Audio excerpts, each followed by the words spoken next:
अल्लाह करे वो दिन आए कि ये देश अखंड भारत बन जाए और पाकिस्तान के रहने वाले 25 करोड़ मुसलमान और बांग्लादेश के रहने वाले 25 करोड़ मुसलमान और हिंदुस्तान के रहने वाले 25 करोड़ मुसलमान, ये तीनों मिलकर के 75 करोड़ जिस दिन हो जाएंगे, उस दिन हमारा ही मुसलमान प्राइम मिनिस्टर होगा। मैंने इनको आप हरामखोर कहेंगे तो गाली नहीं होगी, ये कह रहा है।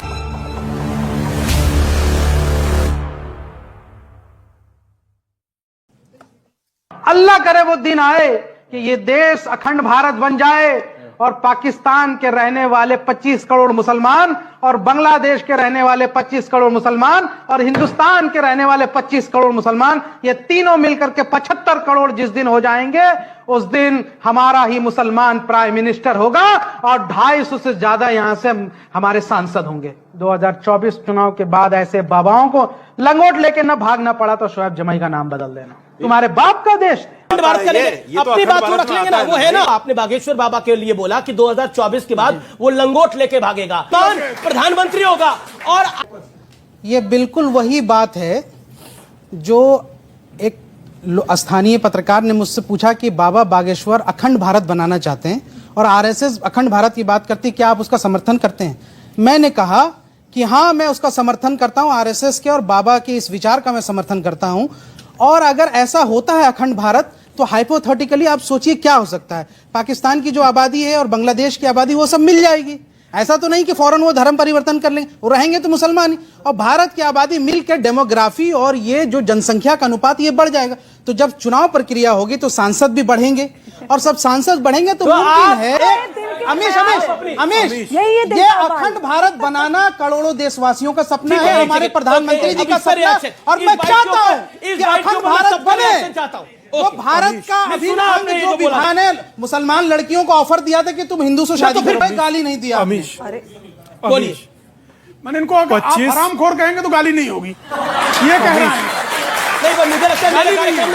25 पाकिस्तान, 25 बांग्लादेश और 25 भारत, टोटल मिलाकर के 75 करोड़, और उसके बाद 250 सीटें, और उसके बाद मुस्लिम प्रधानमंत्री। हंसो मत, तुम कसम से मेरा तुम्हें सच में बोलने को मन है। आप ठाकुर, बनिया, ब्राह्मण, जाट बने रहिए, ये सोचिए सोच क्या रहे हैं। अच्छा, ये भाई अखंड हिंदू, तुम्हें हिंदू होने की जरूरत है। नहीं, ये कट्टरता जातियों में यार, ये कोई ऐसे कोई ना होता है। बोला ना आपने अभी। अरे अखंड भारत मेरा थोड़ी प्रस्ताव है भैया, आपका है, हम उसका समर्थन कर रहे हैं। बोलिए, आप अपनी बात को बोलिए। जातियों में आपसे एक बात और हाथ जोड़ कर कह रहा हूं, और कहो तो पल्ला फैलाकर भीख मांगू यार। अगर जो एक होकर रहना है तो रहो, वरना तो देश का विघटन ऐसे होगा।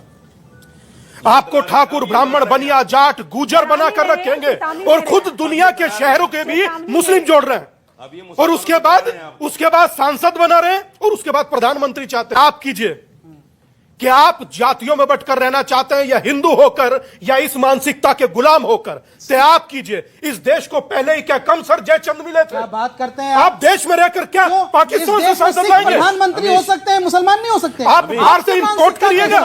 इस देश में हमारे सिख प्रधानमंत्री बन सकते हैं अल्पसंख्यक समुदाय से।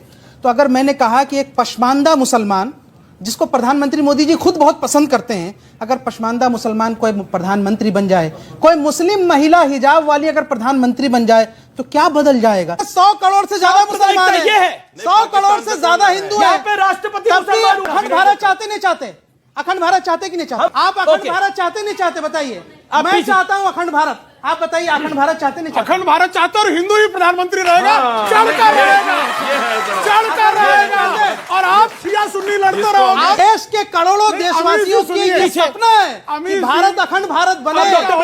ये जो पाकिस्तान बांग्लादेश टूट गया, ये फिर से जुड़ जाए। अब डॉक्टर प्रेम जी, ख्याली पुलाव पकाने वाले इस बात का ध्यान रखें। अब प्रधानमंत्री हो जाएगा, लंगोट लेके बाबा भागेंगे क्या? 2024 में अखंड भारत बन जाएगा क्या? बाबा तो यही रहेंगे, लेकिन बाबा के विरोधी नंगे भागेंगे अगर बाबा के समर्थक उतर गए तो। एक बात। दूसरी, जो अहले इस्लाम की बात करके पाकिस्तान ले गए थे, सिर्फ 30-24 सालों के भीतर पाकिस्तान और बांग्लादेश अलग हो गया। और आज भी पाकिस्तान में सिंध अलग होने को तड़प रहा है, पंजाब अलग होने को तड़प रहा है, बलूचिस्तान अलग होने को तड़प रहा है। इनकी औकात हो तो पहले बांग्लादेश और पाकिस्तान को एक करा दे। है इनकी औकात, है इनकी औकात। पाकिस्तान और बांग्लादेश के टुकड़े टुकड़े करके उसको भारत में शामिल कर देंगे और अखंड भारत का विभाजन करते हैं धर्म के आधार पर, फिर कहते हैं कि मैं बांग्लादेश पाकिस्तान मिलाकर हम एक करेंगे। दो बातें कही, बहुत अच्छी बात कि पाकिस्तान के 2 टुकड़े हुए। मैं तो कहता हूं कि उनके 1000 टुकड़े हों, क्योंकि हमारा दुश्मन देश है वो।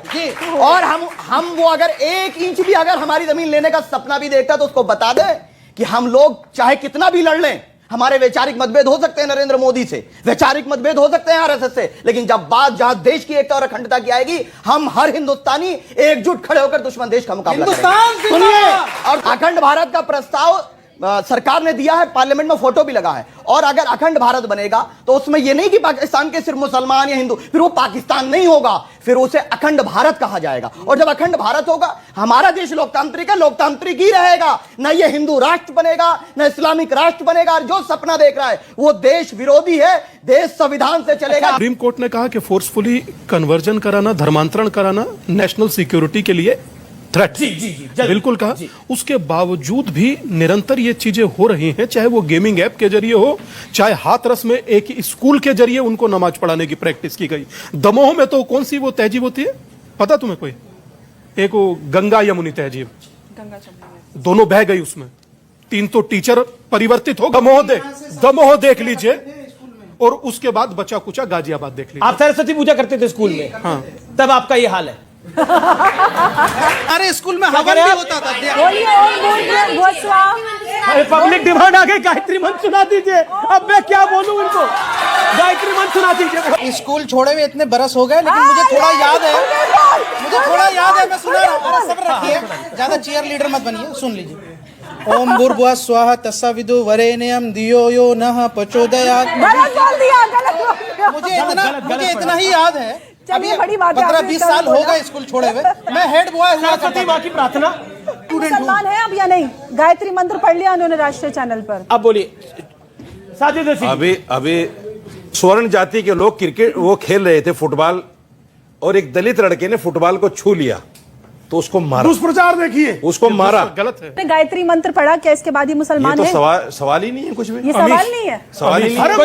सवाल ही तो इस्लाम के सब बताते हैं। औरंगजेब ने भारत को बनाया है। हमारे शास्त्रों में कहा गया है, उत्तरम यत् समुद्रस्य हिमाद्रे चैव दक्षिणम वर्षम तद भारती नाम भारती यत्र संतितः। भारत था, है और रहेगा। भाई, जो धर्म बदल सकता है, जो आस्था का प्रतीक है, चाहे वो हिंदू बदले या मुसलमान बदले, जो धर्म बदल सकता है तुम्हें भी कल को धोखा दे सकता है। हमसे क्यों अनफेयर करते हैं? सुनिए ना, नहीं करता सर, आपको बहुत मौका दिया है। मैं सिर्फ इतना कहना चाह रहा हूं, श्लोक के बाद के आगे का श्लोक है कि परित्राणाय साधूनाम विनाशाय च दुष्कृताम धर्म संस्थापनार्थाय संभवामि युगे युगे। तो भगवान कृष्ण जिस चीज को कह चुके हैं, मुझे कहने की आवश्यकता नहीं। और रही बात किसको अपना मानते हैं और किसको नहीं, तो सुन लीजिए भाई साहब। हिंदू तन मन, हिंदू जीवन, रग रग हिंदू, मेरा परिचय, चाहे वो दलित हो। और दलित करते हैं आप। दलित आप पढ़े अम्बेडकर को? आप एक बार भारत विभाजन पकड़ पढ़ लें, उसके बाद ये आप कम से कम नाटक नहीं करेंगे।